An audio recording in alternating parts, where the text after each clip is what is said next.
کتاب حسن المسلم باب حمد و ثنا، درود و سلام اور توبہ و استغفار۔ ایک عرابی نے رسول اللہ صلی اللہ علیہ وسلم کے پاس آ کر کہنے لگا مجھے کچھ کلام سکھائیں جو میں پڑھا کروں۔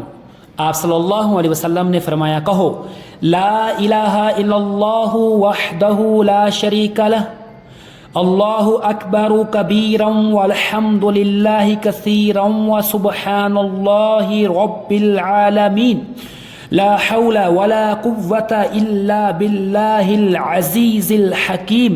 اللہ کے سوا کوئی معبود نہیں، وہ اکیلا ہے، اس کا کوئی شریک نہیں۔ اللہ سب سے بڑا ہے، بہت بڑا ہے، اور سب تعریف اللہ ہی کے لیے ہے۔ بہت زیادہ اور پاک ہے اللہ جو ساری کائنات کا رب ہے۔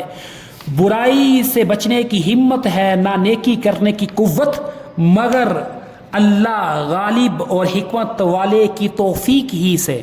عرابی نے کہنے لگا کہ یہ تو میرے رب کے لیے ہیں، میرے لیے کیا ہے؟ آپ صلی اللہ علیہ وسلم نے فرمایا تم کہو اللہم اغفر لی وارحمنی واہدینی وارزقنی، اے اللہ مجھے معاف فرما دے، مجھ پر رحم فرما، مجھے ہدایت دے اور مجھے رزق دے۔ یہی باب جاری ہے۔